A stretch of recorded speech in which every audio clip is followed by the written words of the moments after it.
여러분 안녕하십니까. 심층 토론 안문석입니다. 추석 명절을 즐겁게 보내고 계시죠? 코로나19 때문에 가족이 모이는 것도 쉽지는 않겠지만은 마음은 서로 함께하면서 포근하게 명절 연휴 지내시길 바라겠습니다. 오늘 심층 토론 주제는 고향세입니다. 정식 명칭은 고향사랑 기부금이죠. 고향 지자체에 기부를 하면 세금을 감면해주는 방안인데요. 시행이 되려면 관련 법률이 마련돼야 됩니다. 현재 입법이 추진되고 있지만 반대가 만만치 않아서 국회를 통과하지는 아직 못하고 있습니다. 지방재정 확충에 도움이 되는 제도인데도 불구하고 왜 처리가 안 되는 것인지 여러 각도로 살펴보도록 하겠습니다. 그럼 먼저 준비된 영상을 보시고 토론 시작할까요? 현재 전라북도 14개 시군의 재정 자립도는 평균 13.8%. 이 가운데 9개 시군은 재정 자립도가 10% 이하로 자체 수입으로 공무원 인건비조차 감당하지 못하고 있습니다. 저출생 고령화로 세수가 줄면서 전북 대다수 자치단체는 소멸 위기를 맞고 있습니다. 이러한 빈약해진 지방재원 충당을 위해 21대 국회는 개원하자마자 출향 인사가 낸 기부금을 지방재원으로 활용할 수 있도록 하는 고향사랑 기부금 법안을 발의했고 지난해 9월 해당 상임위를 통과했습니다. 출향 인사가 거주지 외 자치단체에 기부금을 내면 지역 특산품이나 지역 화폐 등의 답례품을 받을 수 있고 해당 자치단체는 기부금을 주민들을 위한 사업에 쓰도록 하는 내용을 담았습니다. 실제 일본은 지난 2008년부터 고향 납세 제도를 도입해 지자체 세수 증대에 상당한 도움을 주고 있습니다. 지방 재정의 도움뿐만이 아니고 우리 지역의 농축산물을 서울로 수도권으로 보낼 수가 있습니다. 기부금의 30%는 지역의 특산품을 보낼 수가 있는 것이거든요. 하지만 법안은 1년 가까이 국회 법사위 문턱을 넘지 못한 상황. 지자체마다 기부금 모금 과열 경쟁이 일어날 수 있고 준조세 성격의 반강제성을 띨 수 있다는 지적 때문입니다. 지방 소멸 위기를 극복하기 위한 마중물로 주목받고 있는 고향사랑 기부금법. 여러 우려를 딛고 법안 제정으로 이어질지 관심이 쏠리고 있습니다. 네, 오늘도 두 분 모셨습니다. 한병도 더불어민주당 원내 수석 부대표 오셨습니다. 도민 여러분 안녕하세요. 전북 익산시 을 국회의원 한병도입니다. 반갑습니다. 박태식 전북대 경제학부 명예교수도 모셨습니다. 안녕하세요. 전북대 명예교수 박태식입니다. 반갑습니다. 고향세, 그러니까 고향사랑 기부금 제도 얘기가 된 지는 오래됐습니다. 한 2007년부터 거론되기 시작했으니까 15년 가까이 되네요. 20대 국회에서도 여러 건 발의가 됐고 지금 이제 21대 국회에서도 관련 법안들이 제시가 되고 있는데요. 아직까지 법이 만들어지지는 못하고 있습니다. 오늘 나오신 한병도 의원께서 네. 21대 국회 시작하자마자 고향세법 대표 발의를 하셨다면서요. 예. 이게 어떤 내용인지 고향세라고도 말하고 고향사랑 기부금이라고도 말하는 건데 이게 어떤 제도입니까? 예, 고향세 하면은 세금을 걷어들이는 듯한 느낌이 있는데 그런 느낌이 있어요. 정확한 명칭은 고향사랑 기부금법입니다. 네. 어느 누구든지 개인이 자기가 거주하는 지역이 아닌 곳에 또는 고향에 기부금을 내면은요. 네. 정부는 그걸 세금을 감면을 해주고 그 지자체에서는 그 특산품 또 그 지역의 농수축산품 등을 답례품으로 제공을 할 수 있는 특징을 가지고 있습니다. 네. 이렇게 되면 지방 재정을 확충하는 아주 장점이 첫 번째 있을 거고요. 네. 또 하나는 그 농수축산물의 새로운 활로를 개척할 수 있는 두 가지의 좋은 긍정적 측면을 가지고 있다고 볼 수가 있습니다. 예. 저희 지방행정연구원에서 분석을 한 걸 보면은요, 고향사랑 기부금법을 통해서 얻을 수 있는 재원이 적게는 6,800억에서 많게는 3조 4천여억 원의 재원을 확보할 수 있는 통계도 있습니다. 특히 우리 전북처럼 재정이 열악한 곳은 고향사랑 기부금법이 통과가 되면은 재정 확충을 위해서 큰 도움이 될 거라고 그렇게 생각을 합니다. 네, 지금 말씀 들어보니까 필요한 것이기도 하고 바람직한 것이라는 생각도 들기도 하는데 이게 아직 국회 계류 중이잖아요. 네. 반대하는 분들은 왜 반대하는 거고 이번 국회에서 처리될 수가 있습니까? 예, 이 법은 제가 이제 국가균형발전특별법과 함께 지역을 살리는 가장 중요한 법이라고 생각을 해서 고향사랑 기부금법을 행안위 간사를 할 때 발의를 하고요. 네. 다행인 건 제가 그 법을 통과시키는 법안 소위위원장을 제가 맡았습니다. 네. 소위위원장을 맡아서 그때 9월 22일에요. 여야 만장일치로. 네. 이것은 여야 이견이 없었습니다. 상임위에서는 여야 만장일치로 법안을 통과시켰는데 이게 이제 법사위로 넘어갔단 말이죠. 그런데 네. 법사위에서 이제 야당 모 의원님이나 또 반대를 하시는 분들이 어떤 그 자치단체장의 선심성으로 활용될 수가 있다. 네. 또는 선거법 위반 소지가 있다는 다양한 반대 의견을 들어서 통과를 안 시키고 있었습니다. 네. 그런데 법사위는 체계 자구 심사 외에는 다른 걸 할 수가 없습니다. 법안의 내용에 대해서는 이미 상임위에서 심도 있는 논의를 거쳐서 법안이 발의된 거기 네. 때문에 법안의 체계 자구 심사는 법률의 유연성이나 어떤 법안의 명확성 이런 걸 심사를 하는 거지 법사위에서 법안의 내용을 심사하는 건 사실 법적으로 월권을 하고 있는 겁니다. 근데 이게 지금 너무 많이 시간이 흘렀고 네. 특히 저희 사무실도 가보면 농민단체에서 이것을 빨리 통과시켜 달라고 하는 그러한 요청이 강하게 있는 그런 상황입니다. 네. 민주당 내에서는 다 찬성하나 보죠? 네. 네. 뭐 절대 다수의 의원들이 모두 찬성을 하고 있는 입장입니다. 네. 우리 박대식 교수님, 우리 한병도 의원께서는 꼭 필요한 법안이다. 지방 재정 확충을 위해서도 필요하고 지방 특산품 판매 활성화를 위해서도 꼭 필요하다 이런 말씀이신데 뭐 추후에 구체적으로 얘기를 하겠습니다만은 전체적으로 뭐 국회가 통과를 안 시키는 이유 같은 게 있을까요? 어떻습니까? 네, 뭐 아까 이제 우리 한병도 의원께서도 부분적인 말씀을 해주셨는데 단기적으로는 효과가 있는 건 분명히 인정을 합니다. 네. 그러나 장기적으로 갈 때 그 시행하는 과정 중에서 여러 가지 부작용이 노출될 가능성도 있고 근본적으로 이 조세 원칙에 어긋나는 부분이 있다. 조세 법정주의라든가 물론 제목은 이제 물론 그 기부금제로 가니까 그 뭐 세금은 아니니까 그건 아닐 수 있겠지만 네. 이제 그와 견주어서 생각하면 강력한 국가의 권한인 조세권을 임의법인 기부금법이 침해할 수 있는 거죠. 기부금법이 조세권을 침해할 수 있다는 것이고 그 다음에는 이 아까 말씀드린 국세를 우리가 지금 국세하고 지방세가 거의 8대2 정도 되는데 국세를 침해할 수가 있어요. 국가의 막강한 권한이 사실은 국민의 4대 의무라는 것은 국가의 권한이기도 하지 않습니까? 네. 네. 근데 국가의 막강한 권한이 예컨대 국방이라든가 조세권이라든가 이런 납세 의무, 그럼 조세에 대한 권한이 국가에 있는데 그에 대한 침해할 수도 있다. 이런 문제가 있고 이제 수도권과 비수도권과의 형평성이 깨지는 문제도 있고 그다음에 또 장기적으로 보면 출향 인사들 간의 갈등도 야기할 수 있는 가능성이 엄연히 있다. 이런 여러 가지 문제에서 이제 이런 우려를 하고 있는 것이죠. 네. 조세 법률주의 뭐 말씀하셨습니다마는 네. 재정은 정부건 지방이건 기본적으로는 세금으로 운영돼야 되는 거잖아요. 예, 근데 예. 이제 세금을 대신해서 기부금이 벌충을 한다. 네. 이런 것도 이 재정제도의 근본을 흔드는 건 아니냐 이런 그렇죠. 지적들도 있더라고요. 네, 그래서 이제 말씀하셨으니까 제가 말씀드리면 조세 법정주의라는 것은 과세의 요건과 조세 행정 절차를 엄격하게 법령도 아니고 법률로 정하도록 하는 원칙인데 그건 헌법 59조에 적시되어 있습니다. 네. 그런데 이 막강한 조세의 권한을 아까 말씀드린 것처럼 이미 이 법이 침해할 수 있는 거죠. 말하자면 우리가 이제 논의되는 바에 의하면 이 납세자가 소득세를 낼 때 고향이나 자신이 응원하는 지자체를 선택하면 세금 가운데 10% 정도가 해당 지자체로 간다.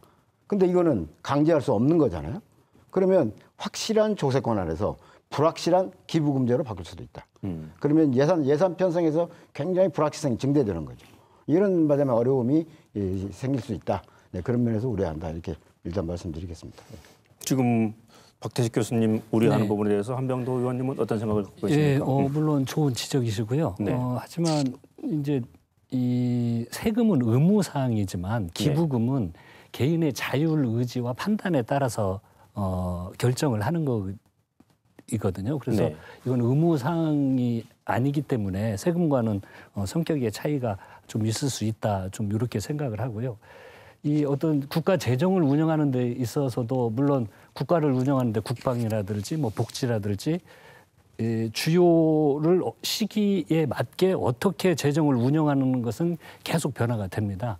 근데 지금 우리 국가의 가장 중요한 의제는 이번에 저희들이 제가 그 문재인 정부 초기에 지방 재정 분권을 강화하기 위해서 8.5조 원을 지방 소유세를 인상해서 증액을 했습니다. 이것은 각 정부 부처와 지자체가 모두 논의를 해서 합의를 했는데 네. 그럼 왜 이런 변화를 생기느냐? 8.5조 원을 왜 증액을 했냐, 지방세를. 이것은 소멸 위기의 현상이 너무 가속화되고 네. 있기 때문입니다. 228개의 지자체 중에서 30년 내에 소멸 위기 지역으로 지금 분석을 하고 있는 85개 지자체는 소멸된다는 분석이 정부 기관에서 나오고 있는 이런 실정입니다. 그래서 재정을 운영하는 데 있어서도 이제 지역의 비중을 더 주자. 1단계 재정 분권뿐만이 아니고 지금 2단계에서도 당에서 1조 원을 더 확보하는 이런 정책을 계속하고 있는 건 국가의 이미 어떤 그 균형이 수도권과 비수도권의 균형이 깨지는 문제는 우리가 극복해야 될 국가적 의제로 이미 등장을 했기 때문에 여기에 관심을 갖고 여기에 재원을 더 배분을 해야 된다 이렇게 생각을 하는 것입니다. 지방 소멸 잠깐 얘기했습니다만은 뭐 특히 이제 전북 지역은 우리 앞에 자료에도 나왔습니다만 재정 자립도가 매우 낮다. 10% 안 되는 지자체도 많다. 이런 데서는 특히나 고향세가 필요하다 이런 입장이신가요? 네, 그렇습니다. 제가 그 주요 법안으로 국가균형발전법과 고향사랑 기부금법을 주요 법안으로 또 공약이기도 했습니다. 이걸 지금 강력히 추진하는 이유는 방금 전에 말씀드렸듯이 소멸 위기 지역 지자체가 굉장히 대한민국 전 국토로 확대가 되고 있고 우리 전라북도만 보더라도요. 1970년대 우리 인구가 250만이었습니다. 그런데 최근 지난 3월의 통계를 보면 179만까지 인구가 떨어졌거든요. 네. 더 심각한 문제는 최근 5년 동안에요. 매년 우리 전라북도에서 10,000명 이상의 인구가 유출이 되고 있습니다. 상황이 계속 악화되고 있는 이런 상황이거든요.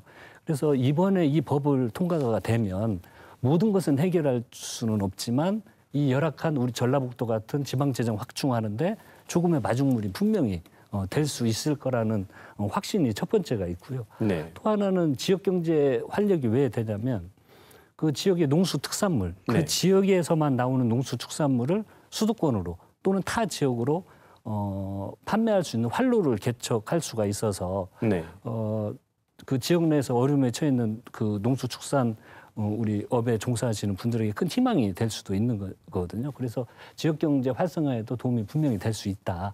그리고 열악한 지역일수록 더욱더 노력을 해서 이런 재원을 확보를 해야 된다. 이렇게 생각하고 있습니다. 재정 자립도가 낮은 전라북도에서는 특히 이런 것이 필요하다. 이런 말씀이신데 어떻습니까? 박 교수님은. 국민들이 낼 세금의 낼 능력은 한계가 있습니다. 그러니까 이를 제로섬 게임으로 보는 게 옳다. 그냥 기부금제가 활성화되면 세금이 줄어든다. 이렇게 생각해 봐야죠. 그래서 아마도 기부금제가 활성화돼서 어떤 긍정적 효과만을 일단 본다 하더라도 예산 분배에서나 교부금 분배에서나 여러 가지 문제가 생길 수가 있고 또 하나는 또 중요한 것은 그 지역에 낙후되어 있는 또는 인구 소멸의 위험이 있는 군 단위의 지역 차도 엄청 큽니다. 예를 들어서 경북의 의성 뭐 이런 데라든지 이런 데는 우리보다 인구도 많을 뿐더러 그 출향 인사들의 그 경제력이 대단해요. 근데 전라북도 같은 경우에는 몇 개 이 시군을 제외하고는 굉장히 열악한 상태입니다. 아마도 그러면 기부금에 엄청난 편차가 생길 거고 그 편차조차도 아까 말씀드린 것처럼 확실한 게 아니고 이건 불확실하게 예산 그런 기부금제가 아마 집행이 될 건데 그러면 오히려 더 불확실한 가능성이 높은 더구나 경제력으로 낙후되어 있는 출향인사의 경제력이 작은 지역들은 오히려 더 힘들게 되어질 수도 있다. 그리고 경제는 가장 중요한 것이 절대적 크기도 중요하지만 상대적 크기가 굉장히 중요합니다. 그러니까 다른 지역이 10% 늘어났는데 우리가 5% 늘어났으면 5% 늘어난 게 아니고 상대적으로 우리가 5%가 줄은 거나 마찬가지예요. 그런 걸 인지한다 보면 이런 고향세라든가 이런 것들이 그 지역 간의 편차를 더욱더 더 가속화시킬 그런 가능성도 있다. 이렇게 생각을 합니다. 그리고 또 하나는 과거에 우리가 그 정부의 재정 규모가 작을 때는 과거에 아시는 것처럼 70년대 국방헌금, 뭐 이웃돕기 성금 등등 해가지고 국민들의 기부금을 이렇게 자꾸 독려를 해왔어요. 그런 걸로 재정의 한쪽을 이렇게 충당을 해왔는데 준조세였죠, 그런 것이. 우리나라 예산이 지금 급격히 늘어나서 450조, 500조에서 600조를 상회하고 있습니다. 그렇기 때문에 이런 것들을 국민의 성금이라든가 이런 기부금이라든가 이를 의존하는 것은 오히려 재정 집행에 있어서 퇴행성을 보여주는 거다. 그렇게 볼 수가 있겠죠. 예. 이렇게 뭐 논란이 있습니다만 그럼에도 불구하고 이제 확실히 지역을 살리는데 기여한다 이런 보장이 있으면은 도입이 좀 쉬울 텐데 그 효과와 관련해서도 좀 논란들이 있는 것 같아요. 다른 의견들이 있는 것 같아요. 우선 다른 나라 사례를 좀 보면 좋겠는데 일본이 도입한 것 같고 미국, 캐나다, 독일, 네덜란드 이런 나라들이 도입했다 그래요. 일본이 이제 진즉에 2008년부터 도입했다 그러는데 지금은 기부가 얼마나 되고 있고 실제로 지방 경제를 활성화하는 데도 도움이 많이 되고 있나요? 예. 그 2008년부터 일본에서 도입이 네. 됐습니다. 근데 요 통계를 보시면 네. 경제의 활성화에 큰 도움을 준 걸로 볼 수가 있습니다. 그 도표를 자세히 보시면요. 작년 실적은 6조 7천여 원이었는데요. 6조가 넘는군요. 예, 2008년 대비 82배가 증가를 했습니다. 그리고 기부 건수도 3,400여만 건이었는데 2008년도 대비해서는 645배가 증가한 걸 볼 수가 있거든요. 네. 이게 2015년부터 참여율이 급격히 증가를 했는데 그럼 왜 증가를 했을까? 이걸 보면 소득공제 한도액을 1%에서 2%로 상향 조정을 하고요. 특히 답례품 종류를 그 다양화하고 기부를 유인하는 제도 개선을 하면서 네. 급격히 상승하는 것을 보아줄 수가 있습니다. 점차 참여율도 높아지고 또 기부금의 규모도 증가를 해서 지금은 제도 운영이 아주 잘 되고 안착한 모범 사례라고 볼 수가 있습니다. 예, 좀 일본은 잘 되고 있다. 6조 원 이상의 기부가 이루어지고 있고 건수로 봐도 3,400만 건 이상 되고 있다. 긍정적으로 평가를 해주셨는데 어떻습니까? 예, 뭐 한의원께서 긍정적으로 했으니까 또는 이제 저 그 부분 동의하면서도 또 다른 측면은 네. 그 역시 일본도 지역 간의 격차가 많이 발생하는 것 같고요. 아. 첫째. 그럼 또 하나는 이 10년 만에 이제 통계상에 약간 차이가 있습니다만은 제가 가지고 있는 통계는 2018년에 일본이 5,127억 엔이 모금했습니다. 10년 만에. 네. 아까 그 한병도 의원이 보인 그래프도 초기에는 잘 집행이 안 되다가 마지막 판에 와서 급격히 상승하는 걸 아까 보여주고 있거든요. 네. 5,127억인데 우리나라 돈으로는 약 5조 5천억에 해당됩니다. 5조 5천억. 통계가 약간 그런데 다르네요. 예. 그게 우리나라가 일본이 우리나라의 GDP가 우리보다 3배 정도 됩니다. 네. 총 GDP가. 그다음에 인구는 2.43배입니다. 이걸 계산해 보니까 우리나라가 그와 같은 템포로, 그와 같은 양으로 경제 우리 규모에 비해서 이런 기부금을 한다고 보면 7.3분의 1이 돼서 약 7,534억이 됩니다. 네. 7,534억. 그걸 우리나라의 지방자치단체를 한 200개로 분류를 하면 35억 정도밖에 안 돼요. 35. 네, 근데 우리나라 지금 전라북도에서 재정이 가장 적은 이 무진장 지역도 거의 4천억 정도 되거든요.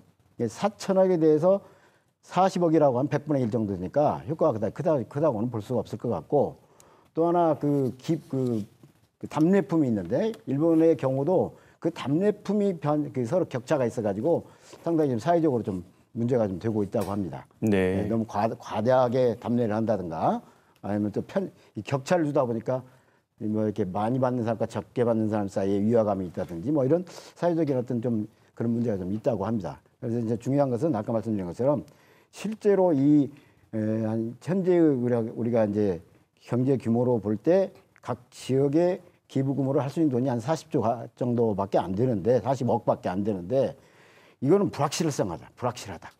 조세는 좀 확실하지 않습니까? 상당 부분이. 네, 그런 문제에서 좀 차이가 있다. 상당한 차이가 있다. 이렇게 말씀드리죠. 네.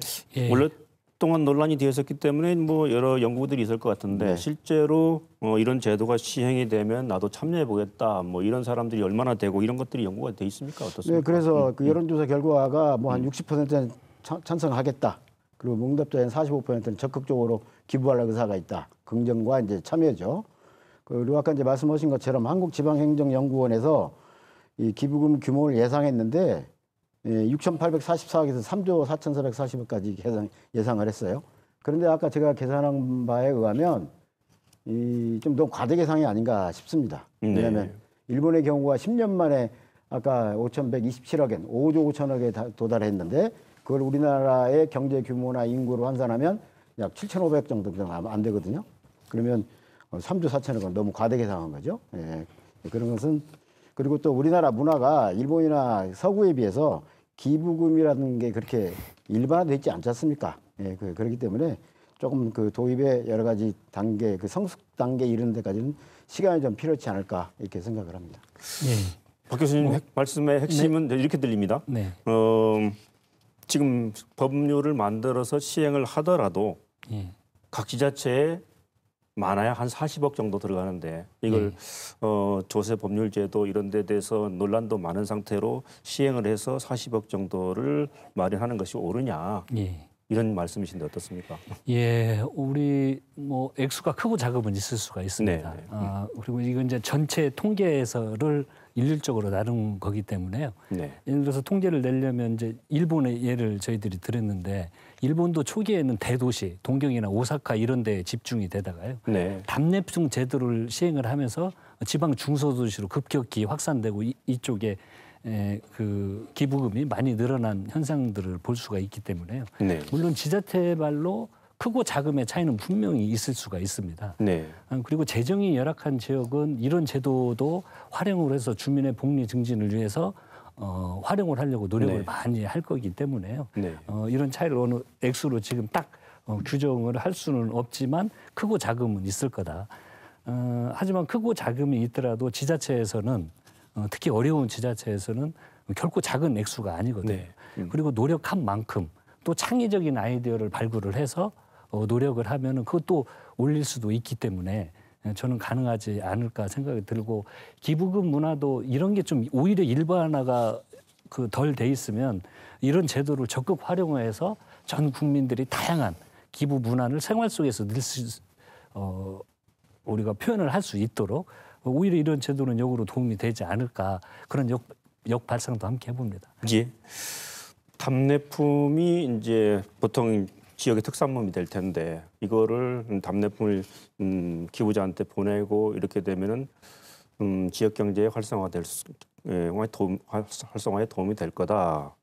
이런 분석 한 의원님도 그렇게 말씀하셨습니다만 그런 건 어떻게 보세요? 얼마나 효과가 있을 거라고 보세요? 그런 부분에 대해서는. 그 예측하기가 상당히 힘들죠. 얼마큼 네. 또 얼마 할지 이제 서로 모든 게 불확실하니까.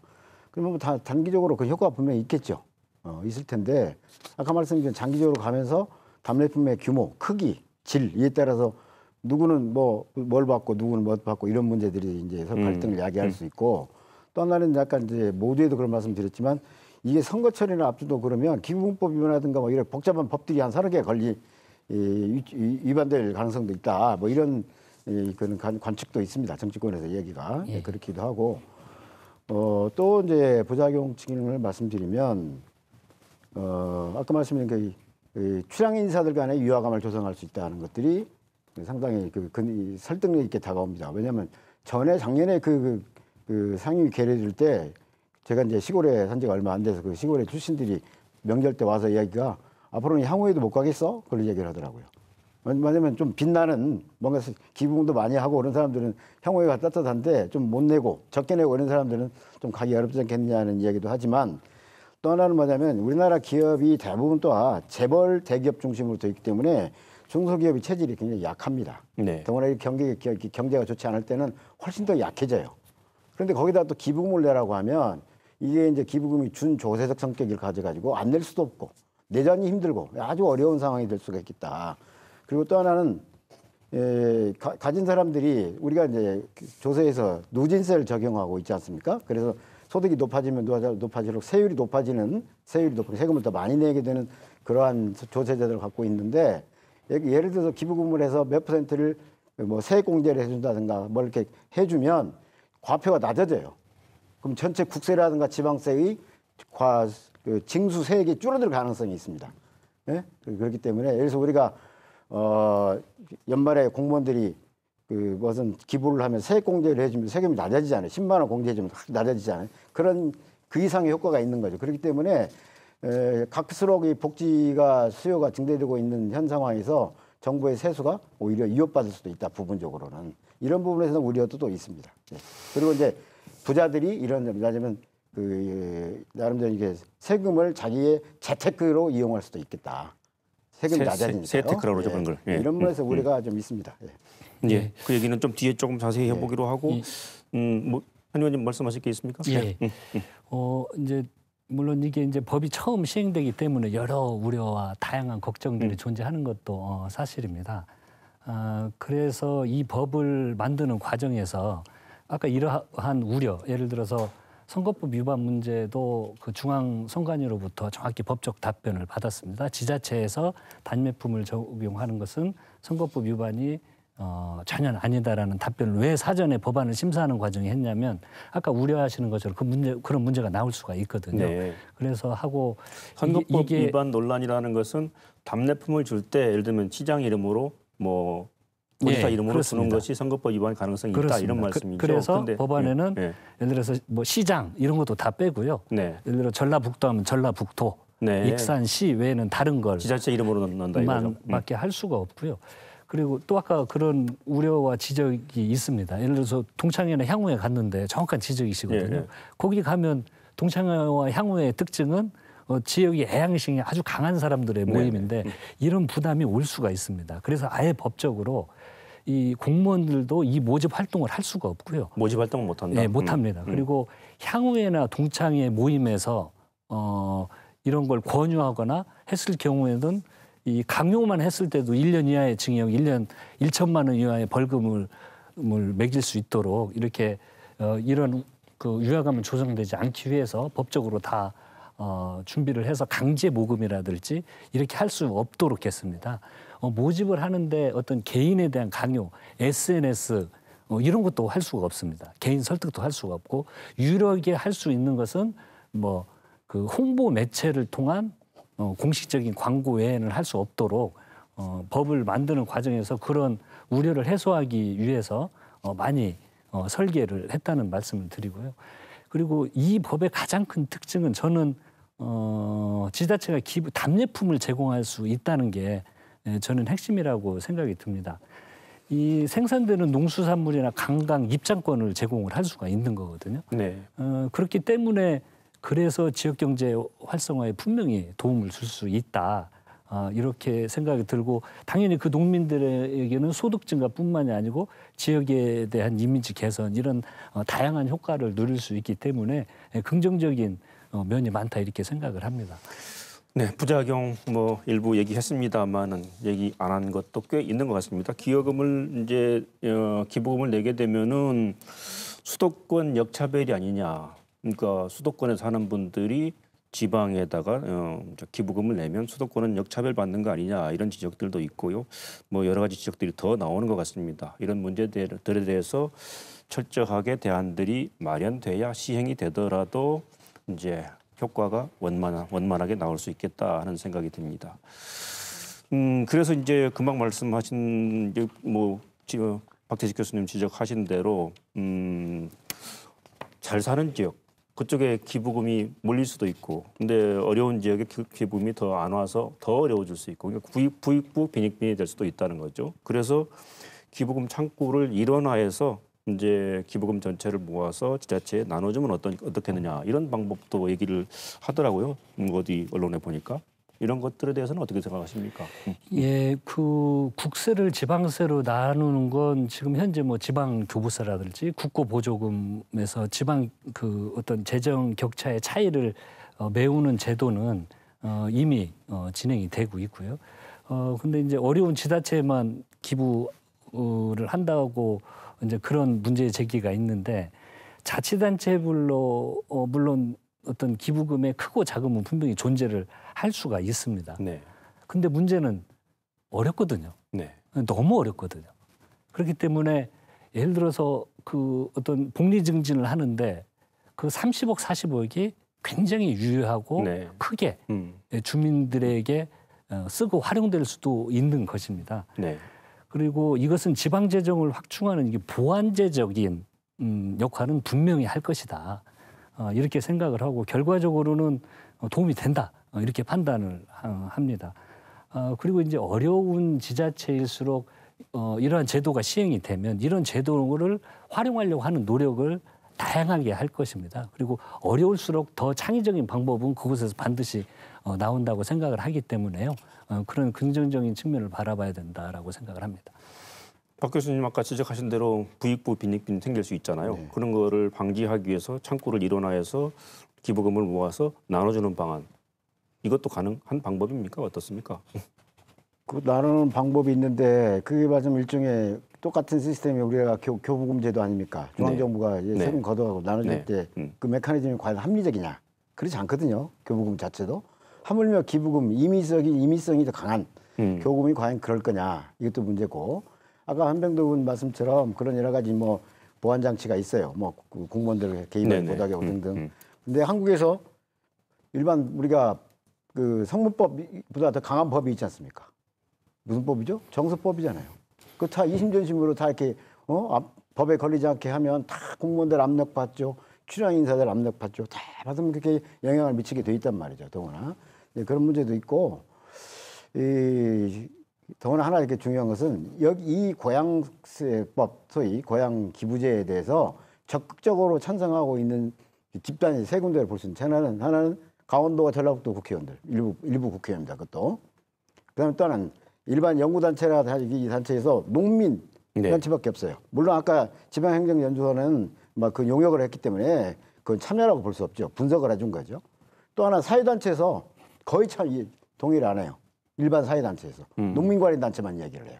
네? 이게 굉장히 중요한 서로 간의 집단 간의 서로 간의 이해가 다른 점이 있다. 네. 이걸 조정해야 된다. 이걸. 근데 왜 안 했겠습니까? 자기 이해관계도 있지만 이게 법이 스무스하지 못할 거다. 원활치 못할 거라는 예측이 가능하기 때문에 참여하지 않는 거거든요.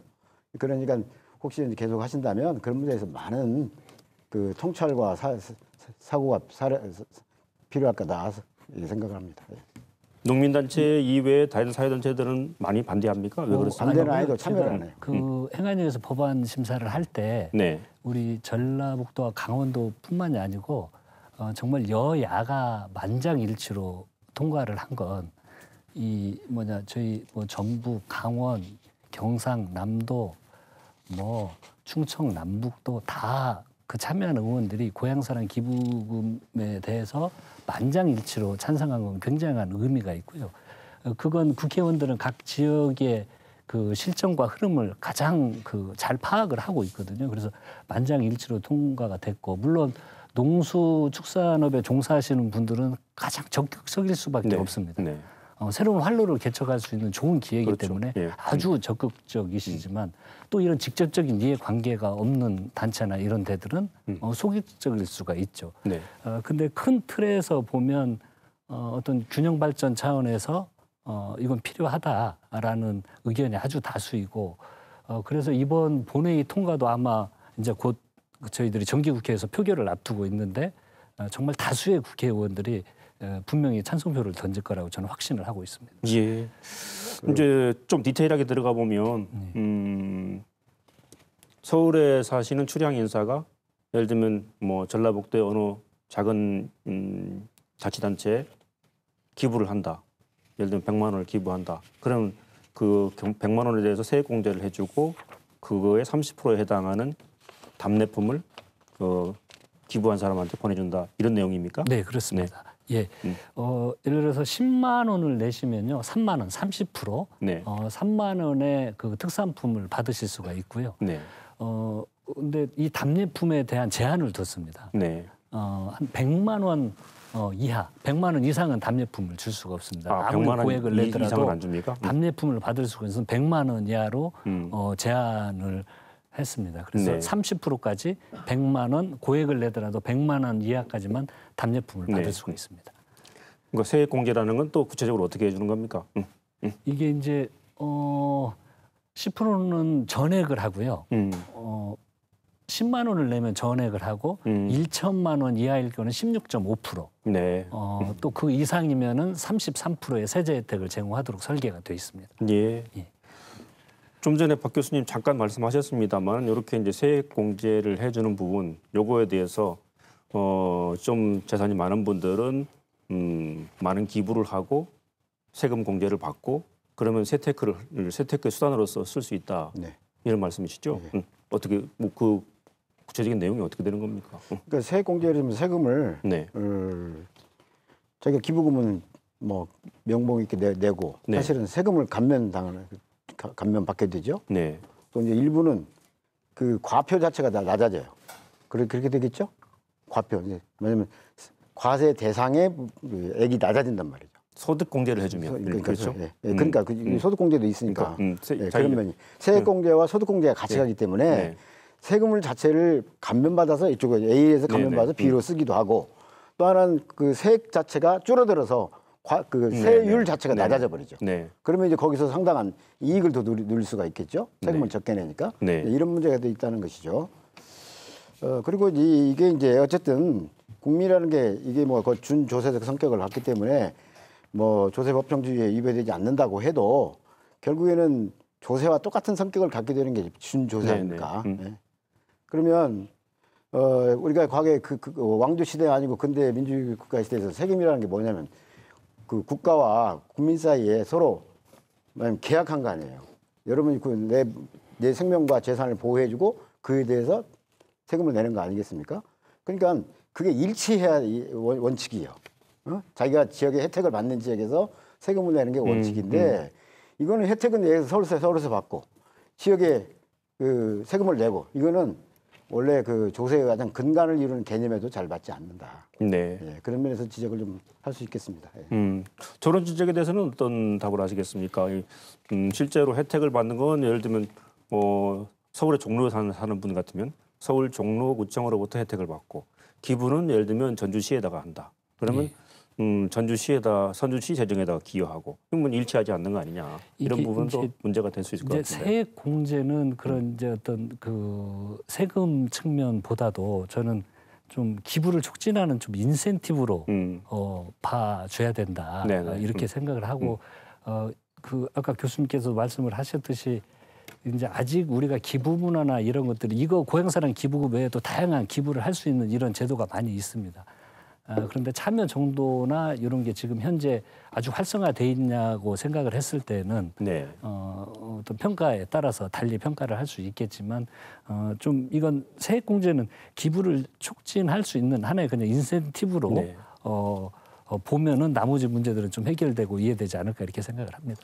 지금도 예를 들면 어떤 지자체에 기부하고 싶다 그러면 기부할 수 있는 거죠? 네, 그렇습니다. 할 수 있습니다. 네. 그거하고 지금 고향세법에 의한 기부하고 많이 차이가 있습니까? 뭐 이제 그게 이제 기부금품법이거든요. 네. 기부금품법 같은 경우에는 기부자가 그 어떤 사용의 용도나 목적 같은 걸 특정을 해야 됩니다. 네. 그런데 예를 들어서 고향사랑 기부금처럼 10,000원을 기부하사든지 그리고 기부 심사위원회도 거쳐야 되거든요. 네. 근데 이제 10,000원을 기부하신다든지 10만 원을 기부하신다는데 그 모든 것에 대해서 용도와 목적을 특정하고 또 기부 심사위원회를 다 거친다고 하면은 굉장히 어려움이 있겠죠. 그래서 고향사랑 기부금법을 활용을 하면 뭐 심의제도를 거친다든지 네. 뭐 목적과 목적을 특정한다든지 이럴 필요가 없기 때문에 네. 훨씬 효율적인 면이 큽니다.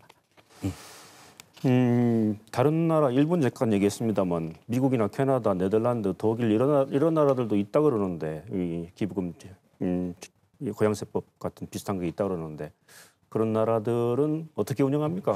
좀 저도 좀 찾아보긴 했는데 아까도 말씀드린 것처럼 이런 나라들은 굉장히 일반적인 기부 제도가 활성화되어 있어서 네. 이런 부분에 대한 비용도 작고도 검색을 좀 해봤는데 별로 결과가 잘 나타나지 않습니다. 아마 그 한정님께서 아시는지 모르겠는데 네. 예. 그래서 저도 뭐 그에 대해서는 구체적으로 조사한 바가 좀 없습니다. 뭐 하고 있다는 것은 인지하고 있는데 고향사랑 기부금에 대한 어떤 그러한 유사한 법들이 있습니다. 근데 네. 그게 규모와 내용이 좀 작고 네. 가장 그 저희들이 참고할 만한 사례들은 일본 사례인데요. 나머지 사례들은 지금 현재 우리가 추진하는 고향사랑 기부금과 바로 대비해서 평가하기에는 좀 맞지 않는 부분이 있습니다. 지금 일본과 비교를 하고 일본에서 추진됐던 것들 장점과 단점을 잘 분석하고 일본 자체도 이것이 안착하는데 정말 다양한 문제점이 있었습니다. 다양한 문제 제기가 있었고 그런데 이게 안착이 되면서는 저희들이 총론적으로 주장을 했던 이게 크고 작음을 떠나서 지역 경제의 활성화가 되는구나. 네. 그리고 예를 들어서 어떤 지역에 재난이 생기면요, 그 재난을 극복하기 위해서 국민들이 이 기부금법을 활용해서 막 그 어떤 그 기부금이 굉장히 활성화돼서 그 지역의 재난을 극복하는데 아주 큰 도움이 되기도 하고, 네. 그러면서 이제 평가가 되고 긍정적인 면들이 많이 나오고 답례품이 제공되면서 안착이 되는, 그리고 이제 국세 비율이 91%이고 지방세 비율이 9%지 않습니까? 그렇기 때문에 지방 재정에 큰 어려움이 없이 안착이 돼가는 과정을 볼 수가 있었습니다. 예. 아까 말씀하신 중에 그 미국, 캐나다, 네덜란드, 호주 이런 나라들은 사실 우리가 갖고 있는 국가의 정체성하고 좀 다르지 않습니까? 네. 유로 커뮤니즘에서 일반적으로 세율이 엄청 높고 더구나 스칸디나비아 3국은 더 엄청 높지 않습니까? 네. 그렇기 때문에 그런 나라들은 또 이런 기부 문제를 갖다가 이렇게 강제하기는 굉장히 이 정치적으로 어려운 문제들이 있죠. 그리고 이제 그렇기 때문에 자율적인 기부를 중심으로 하지 이렇게 약간 그 압박을 주는 강제성이 있는 이런 기부 문제들은 그 나라들이 시행하기 굉장히 힘들 겁니다. 예. 근데 이 말씀을 꼭 좀 드리고 싶은데요. 이 고향사랑 기부금법도 절대 뭐 강제를 하거나 압박을 절대 하지 않습니다. 네. 이 제도가 시행이 되면 하고 싶은 분들은 관심 있으면 하면 되는 거거든요. 네. 나는 관심 없으면 그럼 기부를 안 하면 되는 거기 때문에 어느 누구도 제도가 있다고 해서 어떤 뭐 강제적으로 뭐 법적으로도 규제를 해놨고요. 그런 부담감은 절대 있지 않을 거라고 생각을 합니다. 예. 고양세법이라는 것도 사실은 이제 지방 소멸이라고까지 말하죠. 그런 현상 때문에 생긴 거 아닙니까? 기부금도 기부금이지만 다른 차원에서 지역 균형 발전을 위해서 많은 대책들이 더 나와야 되겠죠. 예, 아까 우리 한 의원님께서 말씀하신 것처럼 오래전부터 자원 인구 감소, 그다음에 지역 소멸, 그다음에 이 지역의 그 경제력 격차 발생 이런 문제들은 국가의 중요한 아젠다로 그 인식되어 왔습니다.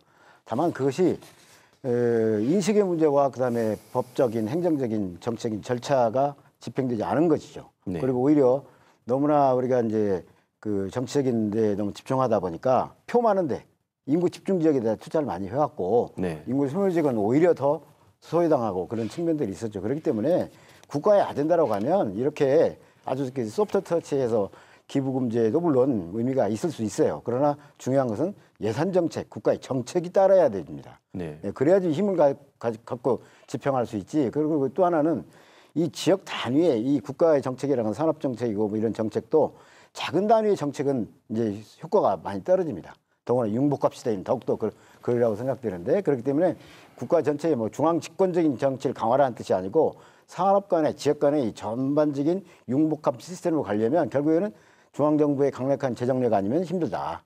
네, 그런 면에서 좀 유념을 하기를 좀 기대를 합니다. 예. 우리 한 의원님 지역구인 익산도 지역 소멸 걱정해야 되는 지역이잖아요. 예, 지금 행안부에서 조사를 했는데 네. 저희 익산도 그 인구 감소 위기 지역인 네. 상태입니다. 우리 전라북도가 지금 대다수의 시군이 이런 위기에 지금 직면을 해서 피부적으로 좀 위기감을 느끼고 있는데요. 그래서 저는 지방재정 아까 관련된 말씀을 방금 하셨는데 그 문재인 정부 들어서서 제가 청와대 정무수석으로 근무를 할 때요. 네. 지방재정 강화를 위해서 1단계 그 지방재정 분권을 추진을 했습니다. 그래서 그 지방세율을 인상을 해가지고 8.5조 원의 재원을 확보를 했거든요. 근데 이 8.5조 원의 재원을 확보하는데 정말 어려움이 많았습니다. 예를 들어서 정부 당국도 기획재정부하고 행안부하고 의견이 상당히 다릅니다. 네. 기획재정부는 지방으로 재정 이양을 하는 것에 대해서 아주 부정적인 의식이 많고요.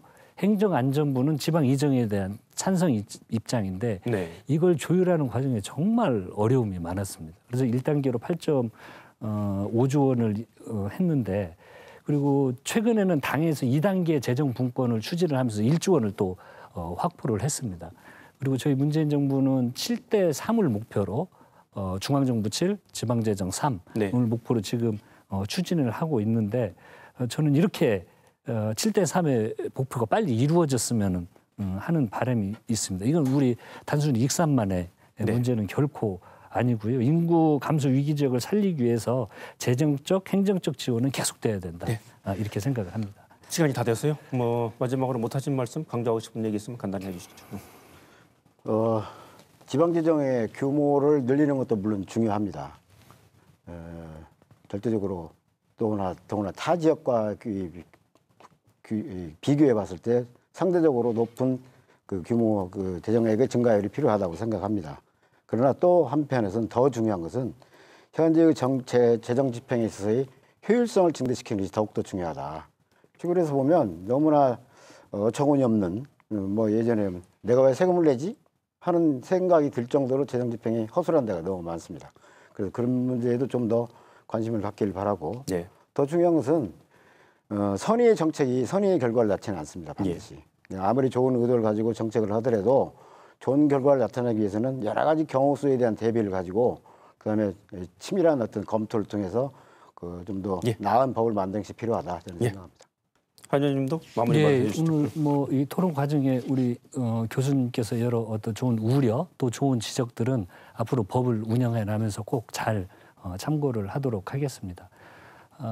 이게 지금 고향사랑 기부법이 20대 국회에서부터 지금까지 너무 많은 시간이 흘렀습니다. 이번에는 반드시 통과를 시키겠습니다. 통과를 시켜서 우리 지역, 특히 소멸 유지기 지역에 처해 있는 우리 지역에 자그마한 도움이 될 수 있도록 확실히 정기국회에 처리하겠다는 약속의 말씀을 우리 도민 여러분들께 드리겠습니다. 예. 뭐 우리 박태식 교수님 말씀하신 대로 의도는 좋지만 결과는 나쁜 그런 정책도 적지 않죠. 고향사의 부작용을 걱정하는 분들도 그런 부분에 대한 염려를 하고 계신 것 같습니다. 하지만 부작용을 미리 예상하고 있다면 얼마든지 예방도 가능하지 않을까 이런 생각도 또 해봅니다. 남은 추석 연휴 잘 보내시고 또 다음 주에 다시 뵙겠습니다. 오늘 토론 여기서 정리하겠습니다. 감사합니다.